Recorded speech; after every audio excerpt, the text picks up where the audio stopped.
Good evening, I'm Dennis Ward, and this is Face to Face.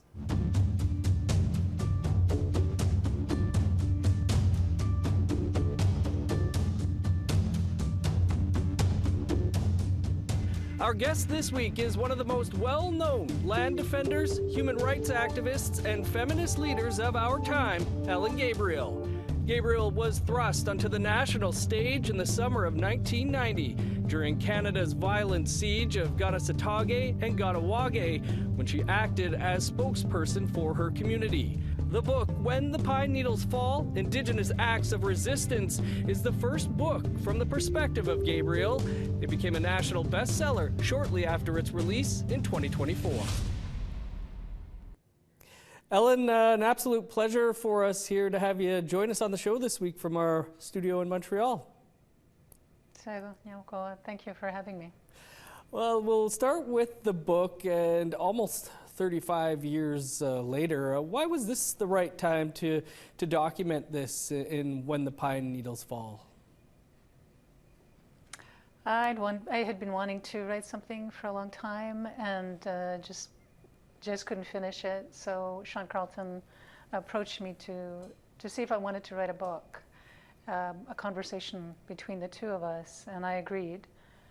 So it was roughly 2 years of work, and I think that it's really time for us to reclaim the narrative of what's been told about a major historical event for the people of Turtle Island, because it's not. There's a lot of incorrect versions out there about what actually happened and what we did to defend the land, because, and for one reason more, the land dispute has not been settled. A lot has been written over the years, and I'm sure there's going to be a lot this year too about the siege of Kanehsatà and Kahnawà. None, of course, until now from your perspective. What are some of the major misconceptions that have been out there for decades? Well, first of all, it was really the community, the members of the community that put the barricade up. It was a decision made as the collective, and not the Warrior Society. I think that's really important to emphasize. It's not to take away from the Warrior Society's help and support and involvement. They did a lot for our communities, as they did in Kahnawà. But also the fact that, when we say we're not Canadian citizens, there's a reason when we're talking about sovereignty, and nobody really talks about the issue of sovereignty that was being attacked and continues to be attacked across Turtle Island. This is not the Oka Crisis. Oka caused the crisis, and the people who were in crisis were actually the people of Kanehsatà and Kahnawà, and there were Mohawks living in what's called the village of Oka, but is actually Kanehsatà. So we have this, for lack of a better term, and with respect due where it's due. We had this machismo culture of thinking that a warrior is a badass. A warrior is supposed to protect the people. A warrior is supposed to help the elders, the children in the community, to make sure everybody has enough to eat, has protection from outside foreign governments. And so even the issue of who is a warrior or what constitutes a warrior has been really misconstrued, and I think that's, people within the Warrior Society were also saying, we're the keepers of the peace, we're upholding the peace, and it was used, the term of a warrior, which is not wrong, but in a sense it was made to justify the violence that was used against our communities and our allies who were arrested, beaten, and tortured. When you talk about misconceptions and things of that nature, that's in large part due to this business, the news. How would you describe the media coverage at the time that summer? Yeah, well, I live in a province that French is the first language, living in Canada. So you had the French and English debates. So the French journalists covered it differently than the English journalists. But I found the European journalists who came here, who researched the land issue, researched who caused the problem to begin with, which is a seminary of St. Sulpice and Canada and Great Britain. The media was looking to sensationalize anything that they could, whether it was divisions, whether it was the weapons, and they helped to dehumanize both communities in our right to self-defense and a right to self-determination. So the media was kind of like a double-edged sword. We needed the media to show the people what was going on, but also the media played the government's propaganda issue of criminalization of the people who stood up for the land, criminalization of the warrior society, criminalization of Mohawks in general. And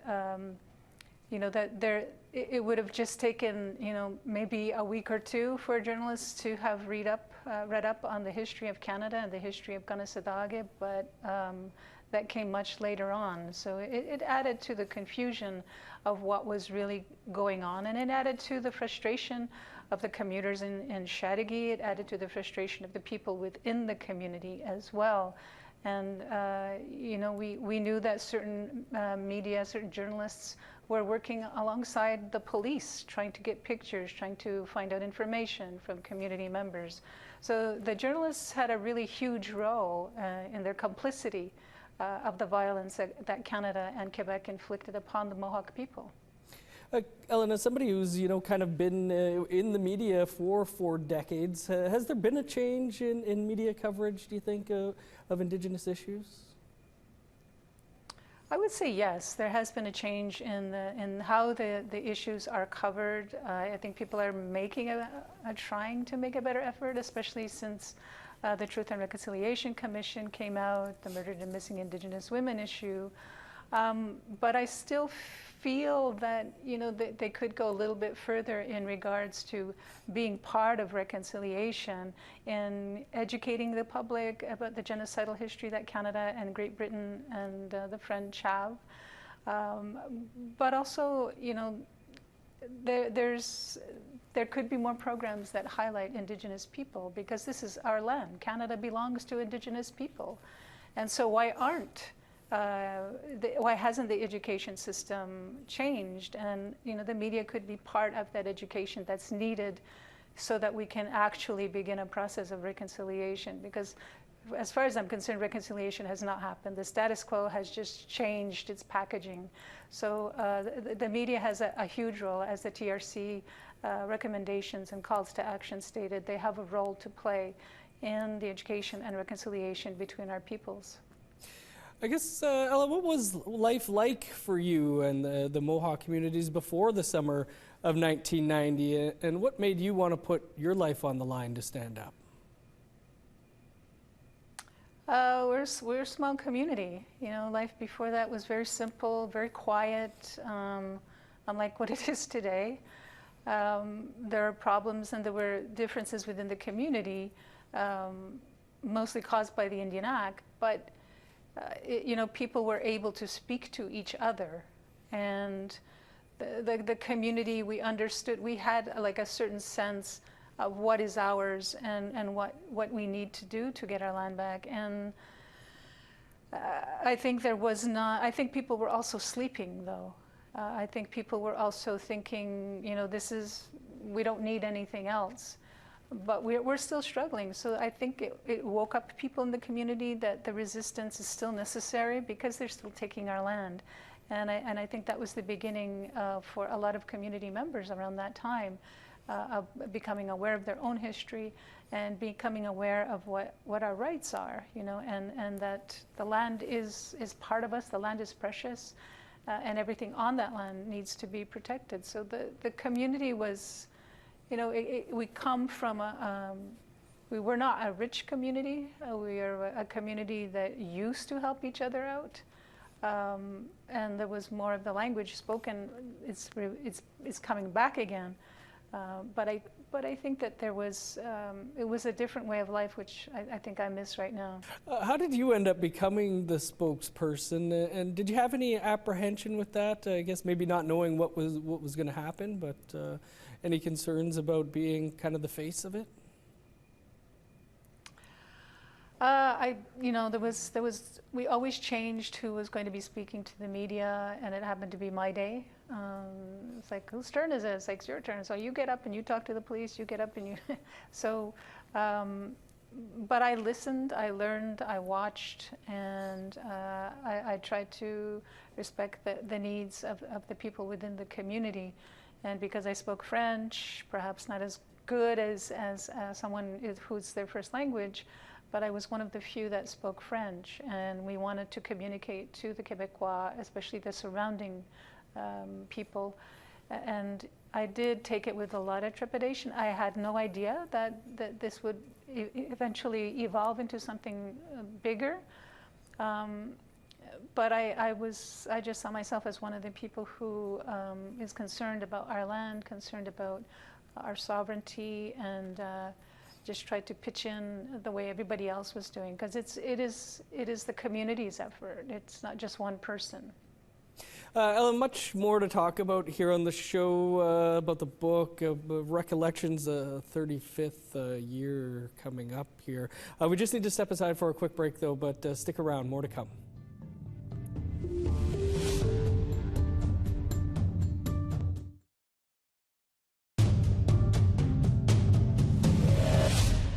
Welcome back to Face to Face. We're lucky enough this week to have Ellen Gabriel with us as our guest and talking about the recent bestseller, When the Pine Needles Fall. And I guess reflecting back, Ellen, what do you think was the most significant development that came out of the siege of Kanehsatà and Kahnawà?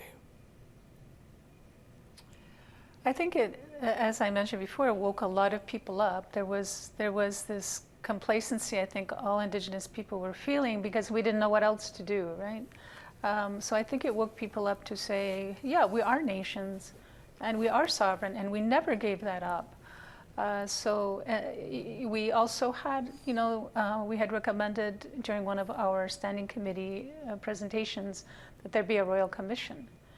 And so from the royal commission, snowballed all the issues, all the abuses, all the realities and the oppression that we have been facing under colonial law. It woke people up, which I think is really a good thing. And it made people understand that they could actually stand up for their rights. They didn't have to wait for a band council. They didn't have to wait for permission to defend their rights. So I think it was a watershed moment for all of the Indigenous people around the world, because it did come, was known in other places outside of Turtle Island. And, to see that these colonial governments are willing to go to the extreme of using an army against a small community, I think was also a motivating force for a lot of people to wake up and say, yeah, it's true, this is our land. We do not have to accept the postage stamp size reserves that we live on. We have a traditional territory, traditional homelands that we can protect. So it actually helped, I think, Indigenous people not be ashamed of who they are, not be ashamed of the language that they spoke. It created that sense of pride, I think, in Indigenous peoples, because we had done something against the colonizer in 1990 to defend our lands and to say to people, we are here.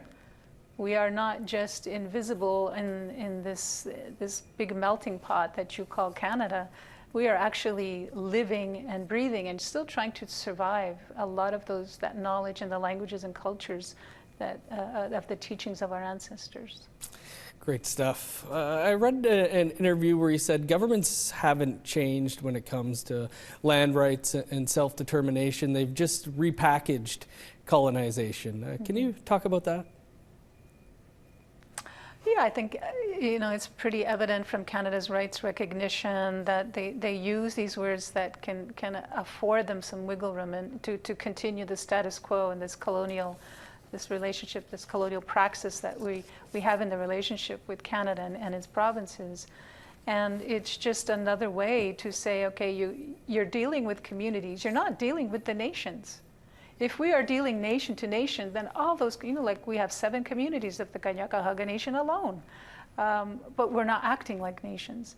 And so what the government has done is repackaged the colonial laws and to impose it, and for us to try, in a way, surrender, have that final piece of paper that says we've surrendered our land. It's still the same. They may say, okay, you can have this much land outside of your reserve. It still doesn't correct the fact that we still have to follow provincial guidelines for education. We still have to follow provincial rules for a lot of things that we are living. This is not self-determination. And so it's really municipalization. So it's really for people to get away from the lawyer's advice and start thinking about what is self-determination, what is sovereignty, well, how can we use international human rights law to help us push and protect our sovereignty as indigenous nations of Turtle Island. So they've repackaged it in different policies, and there's nothing new under the sun other than the fact that they claim to respect us, but they haven't changed anything about their policies. They're just more vigilant and politically correct in the language that they're using. Excuse me. Ellen, as we approach 35 years later, does this still pretty fresh, do you think, for the people, the families of Kanehsatà, Kahnawà, dealing with the events of that summer? I think for some people and some families, yes, it will. There are families and individuals in the community who want to forget it because they were ashamed of it. But I think, especially since, when we think about numbers, 30, 35, those are major milestones in the history of a people. And the fact that we're still struggling, the fact that we have not settled the land, the fact that our own people are cutting the pines for their businesses, I think, to me, it's really a sad anniversary as far as I'm concerned. There was a police officer that was killed that day, and I remember his family on that day, and he shouldn't have had to die for a golf course and condominium development. Mm-hmm. So it's always two things, sadness and happiness that we survived, that we had our communities more or less stick together. There were divisions. We woke up the country. We woke up the world. It's something to rejoice that we are still here today to celebrate our existence as a peoples on this beautiful Mother Earth, and remembering that actual morning. Yeah, it's still fresh, more or less. But I think it's always going to be with us all. For those of us who were on the front lines, it's going to be with us all for the rest of our lives. With the anniversary coming up, Ellen, do you know, is there any plans to mark the occasion this summer? For me personally, I don't know what the communities are doing. For myself, I'm just going to have a quiet day and remember it by myself and with my family. But Canada, this whole country should have a day to remember this major historical moment in Canada. I know for a lot of people, including myself, want to have an apology from the Sûreté du Québec, the Canadian Army, the government of Quebec and Canada, for what they did to us unnecessarily, for a problem that they helped to create, and the Seminary of Saint-Sulpice, for that matter. These are all the players that have put the lives of innocent Kahnawà people and innocent indigenous people at risk because of their greed and their land grabs. So July 11th, I think for me, at this point in time where the community is at presently, is something that I will just remember on my own. Ellen, much more I'm going to try and squeeze in here. We just got to step aside for one last quick break, and then we'll continue the conversation here on Face to Face. Sure.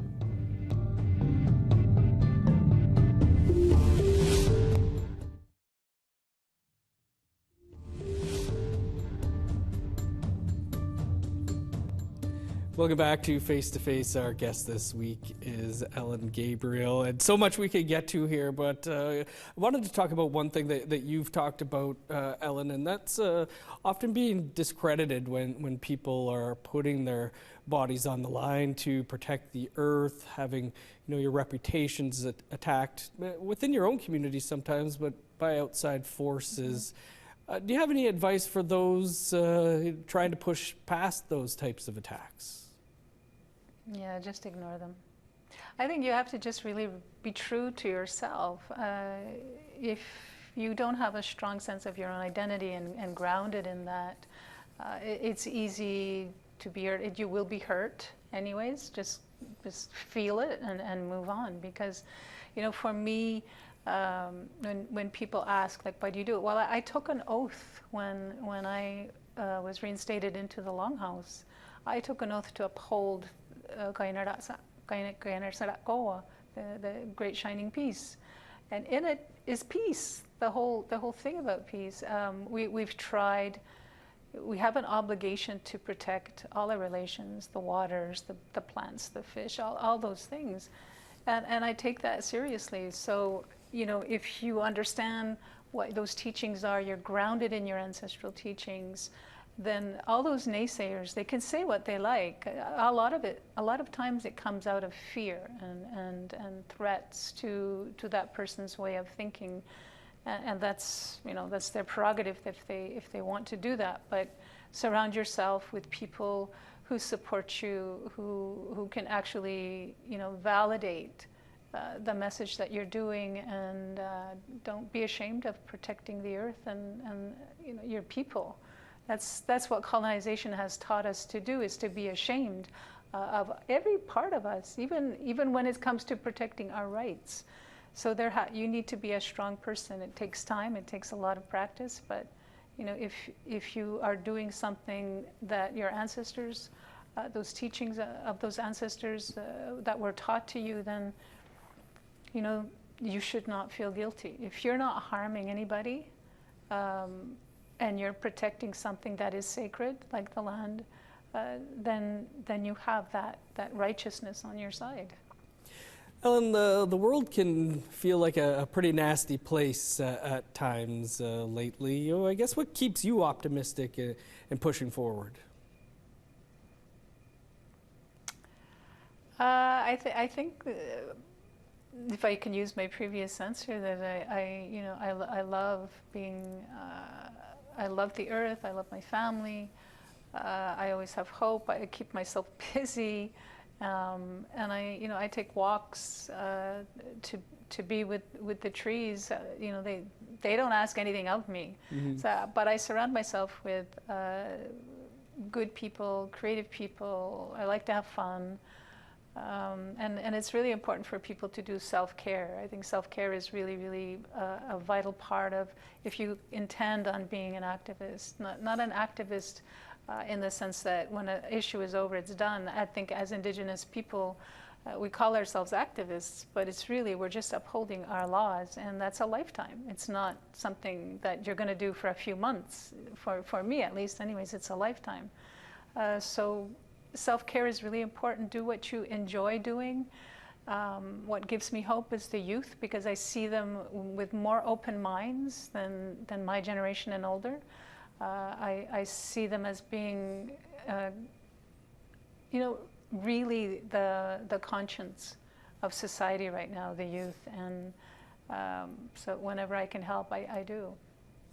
Ellen, I feel like we could have done a 2-hour show with you here this week, and sad that we aren't, but we are all out of time, but I can't thank you enough for taking the time for us this week. Nyoko, for inviting me. Thank you, Dennis, and APTN. Of course, you can always catch up on any episodes you may have missed here by visiting our website, aptnnews.ca, or by visiting our APTN News page on YouTube. And this show and past episodes are also available as podcasts. You can find those wherever you download your podcasts. Thanks so much for tuning in to Face this week. I'm Dennis Ward, Marcy McGuitch. We'll see you back here in 7 days.